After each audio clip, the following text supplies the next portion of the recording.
So it started, like you said, 5 years ago. Really hampered by COVID, like as was everything.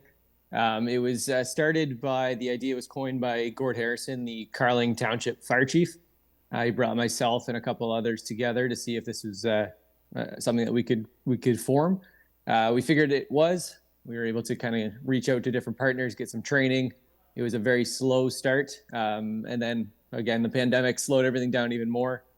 And once the pandemic stopped, or slowed down, we were able to just get the ball rolling even faster. So it's taken off quite a bit from there.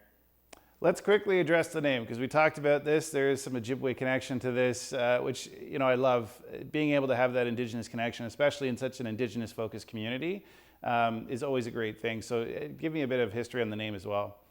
Yeah, so some of the original founding members did have some connections to the local reserves in the area, and then they came up with the name Bimaajitoon, meaning in Ojibwe to help, to rescue, to be of service in that regard. So it's been a great name for us that way. So, and that's at the heart of this, right, Jordan? Tell me a bit about, again, why your founder felt that this was such a need to create this service. Yeah, so it's a great opportunity for locals to help other people. So in the terms of search and rescue, in our respects, the OPP will call on us and call hopefully people who know the area, locals, people who are outdoor enthusiasts, or just have a knowledge of the trails in the area. And it's not an urban built up area that everybody is familiar with, like Toronto or something like that, right?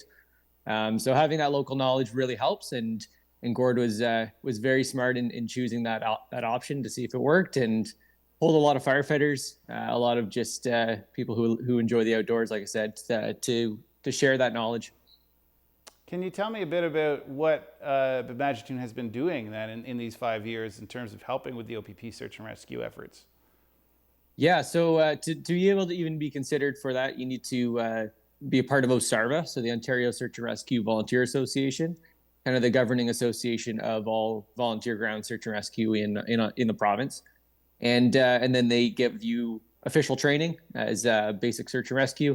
And then from there, you can make connection with the OPP, specifically the emergency response team side of the OPP. And they'll call on you if they need any more extra people, if they need extra equipment, and assistance on a missing person search. So since our inception, we've responded to about 4 searches. Often get put on standby internally as well by myself or my counterparts, and just in case that we are needed, if we hear anything that maybe there's somebody missing in the area, or if there's a missing person notice put out by the OPP. And yeah, so just assist the OPP as best we can, also alongside fire, EMS, and all stuff like that.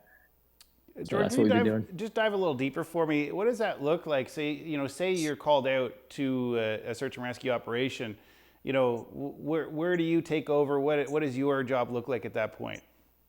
Yeah, so again, just complimenting the OPP. So whatever they tell us to do, we do it. Our training doesn't teach us to direct or lead a search, but it teaches us how to understand, to follow the directions of the OPP want us to search that area, and they want us to be able to do it effectively and with confidence. So OPP will say, "Hey, search this wooded area on this bearing, on these coordinates, what have you," and then I'll direct my teams to deploy in a proper search pattern. And everywhere is different, and every request or task, they call it, is different. So we just need to be able to fulfill that need from them. And yeah, and then hopefully either we find the person, OPP find them, or sometimes just information directs us other places. So my curiosity is how many people strong is Bimaajitoon at this point? Right now we're sitting about 45 folks. Wow. So we have about 25 on-call trained members, and those people are just on call 24/7, 365. If we get a call out, I'll send them a mass text message saying that we have a call out, and then I'll follow up with a call from there to make sure that they got it. And if they are able to respond, we all have professional jobs and lives as well, so it's not always that we're available. But if they are able to respond, they can go from there.